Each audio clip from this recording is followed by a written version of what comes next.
mau menggiring opini kalau Peggy itu banyak ceweknya, kemudian Peggy sakit hati, ditolak ceweknya, akhirnya terjadi pembunuhan terhadap Pina. Padahal Peggy sendiri kan sama Pina nggak kenal, nggak ada hubungan apa-apa. Kalau memang itu mau diarahkan ke dendam atau pembunuhan berencana, seharusnya kan kenal. Namanya pembunuhan berencana itu adalah orang yang saling kenal, motifnya apa, dendam apa, itu mah nggak kenal. Kemudian Peggy juga kan rumahnya di Kepongpongan, soal DPO di Banjarwangunan, kan jauh banget, udah berapa kecamatan tuh yang terlewati.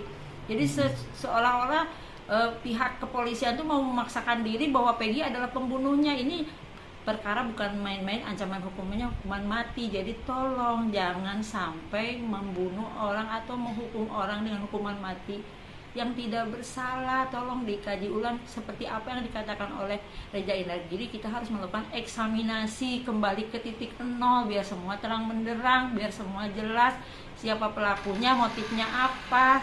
Seperti itu, jangan sampai memaksakan orang yang tidak bersalah untuk dihukum. Kalau memang semua itu Peggy Setiawan itu dipanggil semua aja kalau memang mau jelas. Kan Peggy yang di Cianjur aja jelas banyak kebohongannya, Peggy Setiawan juga. Kenapa tidak dipanggil, dilakukan pemanggilan, diperiksa juga? Jangan sampai kita nanti malah menghukum orang yang tidak bersalah. Itu foto sendiri, foto waktu kapan Bu? Dan ini diambil sama Polda kapan Bu? Diambil sama Polda itu pada saat penggeledahan di tahun 2016, pada saat mengambil dua motor itu.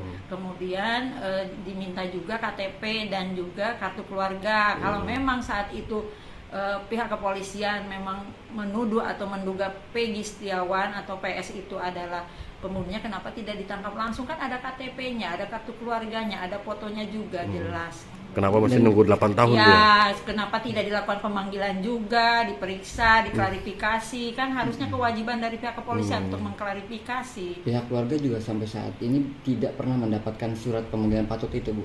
Nggak sama sekali, tidak pernah ada pemanggilan secara patut selama 3 kali. Kan proses untuk ditetapkannya DPO itu kan harus ada penetapan tersangka dulu dengan melakukan pemanggilan 3 kali. Apabila mangkir baru dia ditetapkan sebagai tersangka, kemudian DPO, seperti itu. Makanya kemarin Ibu tanyakan kepada Pak Sandi Kadif Humas, prosedur untuk dijadikan DPO itu apa? Karena faktanya orang yang ditangkap dengan apa yang tertera dalam DPO itu berbeda sekali, apalagi alamat dan umurnya, cuma ciri-ciri tubuhnya juga kan berbeda. Dan Pak Sandi tidak bisa menjawab pada saat itu ya? Iya, saat itu Pak Sandi menjawabnya tidak relevan, kan tidak ada hubungannya, malah menunjukkan foto yang tidak ada relevansinya juga.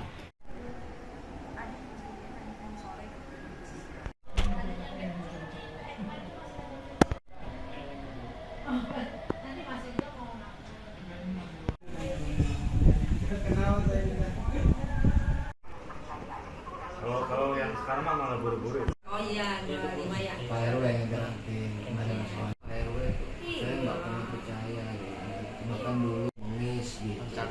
Mencekam, ada ide untuk mengadakan. Kalaupun foto sama cewek kan tidak ada kaitannya sama Pembunuhan. Pembunuhan ini minta tanda tangan Pak Camat. yang menyatakan warga sini. Nah, seperti yang ada di DPO. Betul. Pak Camatnya aja sampai main katanya ini hukumannya seumur hidup, sama kalau misalnya ini bisa terancam hukuman mati. Jadi ini bisa Alamatnya bukan di Banjarwangunan seperti apa yang tertera dalam. Iya, ya udah jelas dari alamat aja udah. paket. Ini lagi ngerol paket. Ini memang dari kecil kan sudah warga di sini oleh Santai Bu. ya Pak Kadif. ya Mabes ya. Emang itu Tante-tantenya atau adik ibunya Peggy pada saat pernikahan. Dan udah dibenarkan sama ibunya Bu Kartini? Iya, ini Bu Kartini juga. Dan memang itu nggak ada korelasinya? Ya nggak ada hubungannya. Kalau memang saat itu mereka pas kan, kenapa pas alamatnya di Kepongpong? Ya udah benar-benar nggak nyambung tuh. Jadi kan bahwa Peggy banyak ceweknya gitu, mungkin Menggiring karena opini maksudnya Bu ya? iya, adiknya ibunya Peggy juga. Ini mah foto keluar kan nggak ada.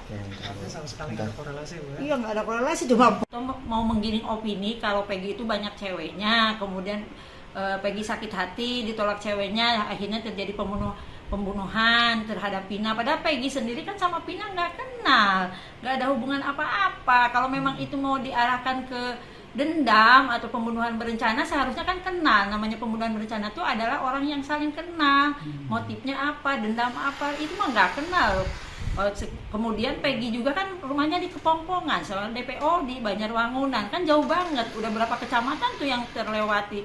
Jadi seolah-olah pihak kepolisian tuh mau memaksakan diri bahwa Peggy adalah pembunuhnya. Ini perkara bukan main-main, ancaman hukumnya hukuman mati. Jadi tolong jangan sampai membunuh orang atau menghukum orang dengan hukuman mati yang tidak bersalah. Tolong dikaji ulang seperti apa yang dikatakan oleh Reza Indragiri. Kita harus melakukan eksaminasi kembali ke titik nol biar semua terang benderang, biar semua jelas siapa pelakunya, motifnya apa. Seperti itu, jangan sampai memaksakan orang yang tidak bersalah untuk dihukum. Kalau memang semua itu Peggy Setiawan itu dipanggil semua aja kalau memang mau. Jelaskan Peggy yang di Cianjur aja jelas banyak kebohongannya. Peggy Setiawan juga, kenapa tidak dipanggil, dilakukan pemanggilan, diperiksa juga. Jangan sampai kita nanti malah menghukum orang yang tidak bersalah. Itu foto sendiri, foto waktu kapan Bu? Dan Ini. diambil sama Polda kapan Bu? Diambil sama Polda itu pada saat penggeledahan di tahun 2016, pada saat mengambil dua motor itu. Kemudian diminta juga KTP dan juga kartu keluarga. Kalau memang saat itu pihak kepolisian memang menuduh atau menduga Peggy Setiawan atau PS itu adalah pembunuhnya, kenapa tidak ditangkap langsung? Kan ada KTP-nya, ada kartu keluarganya, ada fotonya juga jelas. Kenapa masih nunggu 8 tahun dia? Ya, kenapa tidak dilakukan pemanggilan juga, diperiksa, diklarifikasi? Kan harusnya kewajiban dari pihak kepolisian untuk mengklarifikasi. Pihak keluarga juga sampai saat ini tidak pernah mendapatkan surat pemanggilan patut itu, Bu? Nggak sama sekali, tidak pernah ada pemanggilan secara patut selama 3 kali. Kan proses untuk ditetapkannya DPO itu kan harus ada penetapan tersangka dulu dengan melakukan pemanggilan 3 kali. Apabila mangkir, baru dia ditetapkan sebagai tersangka, kemudian DPO, seperti itu. Makanya kemarin Ibu tanyakan kepada Pak Sandi Kadif Humas, prosedur untuk dijadikan DPO itu apa? Karena faktanya orang yang ditangkap dengan apa yang tertera dalam DPO itu berbeda sekali, apalagi alamat dan umurnya, cuma ciri-ciri tubuhnya juga kan berbeda. Dan Pak Sandi tidak bisa menjawab pada saat itu ya, Bu? Iya, saat itu Pak Sandi menjawabnya tidak relevan, kan tidak ada hubungannya, malah menunjukkan foto yang tidak ada relevansinya juga.